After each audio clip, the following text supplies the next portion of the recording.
नमस्कार दोस्तों, क्या आप या आपके किसी जानने वाले को स्किज़ोफ्रेनिया, बाइपोलर डिसऑर्डर या डिप्रेशन है? तो आपने शायद अबिलिफाई का नाम सुना होगा। आज के इस वीडियो में हम जानेंगे अबिलिफाई क्या है, ये किन बीमारियों में दिया जाता है, कैसे काम करता है और इसके आम साइड इफ़ेक्ट्स क्या हो सकते हैं। वीडियो को अंत तक ज़रूर देखें, क्योंकि ये जानकारी बहुत काम की है।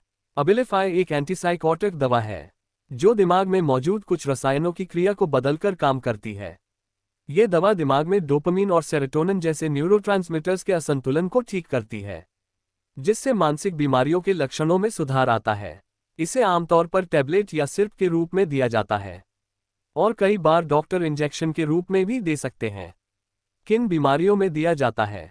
अबिलिफाई का इस्तेमाल कई मानसिक रोगों के इलाज में किया जाता है, जैसे 1. स्किज़ोफ्रेनिया। इसमें मरीज को भ्रम, डर और अजीब आवाजें सुनाई देती हैं।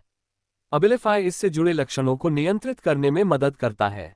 इसे 13 साल या उससे अधिक उम्र के बच्चों और बड़ों में इस्तेमाल किया जाता है। 2. Bipolar disorder, manic depression. इसमें व्यक्ति का मूड अचानक बदलता है, कभी बहुत खुश, कभी बहुत उदास। अबिलिफाई अकेले या किसी मूड स्टेबलाइजर दवा के साथ लिया जाता है। इसे 10 साल या उससे ऊपर के बच्चों में भी इस्तेमाल किया जाता है। 3. Major depressive disorder. जब कोई व्यक्ति डिप्रेशन की दवा ले रहा हो लेकिन असर ना हो रहा हो, तब अबिलिफाई को एड ऑन दवा के रूप में जोड़ा जाता है। 4. Tourette's disorder. 6 साल या उससे ऊपर के बच्चों में जहां बार बार आवाजें या हिलने की आदत होती है। 5. ऑटिस्टिक डिसऑर्डर से जुड़ी इरिटेबिलिटी, जैसे गुस्सा, चिल्लाना, मिजाज बदलना या खुद को नुकसान पहुंचाना। ये दवा कैसे काम करती है? अबिलिफाई दिमाग में मौजूद डोपामिन और सेरोटोनिन नामक रसायनों की क्रिया को संतुलित करता है। इन रसायनों का असंतुलन ही कई मानसिक समस्याओं की जड़ है।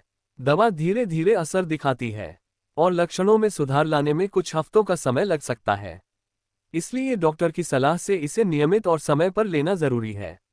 सामान्य साइड इफेक्ट्स। अबिलिफाई के कुछ आम साइड इफेक्ट्स हो सकते हैं, जैसे धुंधला दिखाई देना, ब्लर्ड विजन, मुंह से ज्यादा लार आना या ड्रूलिंग, मांसपेशियों में अकड़न या जकड़न, शरीर का अपने आप हिलना, कपकपी, बेचैनी या घबराहट, वजन बढ़ना, मिचलाना, उल्टी, कब्ज, भूख बहुत ज्यादा या बहुत कम लगना, सिरदर्द, चक्कर आना, थकान, नींद ना आना, इंसोम्निया, सर्दी जुकाम जैसे लक्षण, नाक बंद, छींक आना, गले में खराश।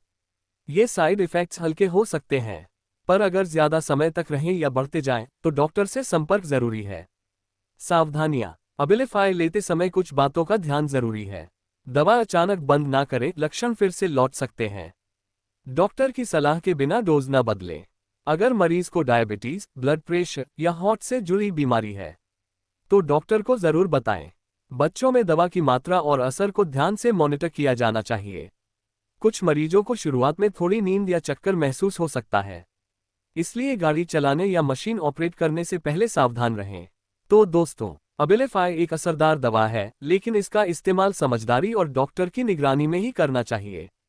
अगर सही तरीके से लिया जाए तो ये मानसिक बीमारी से जूझ रहे लोगों के जीवन में बड़ा बदलाव ला सकता है।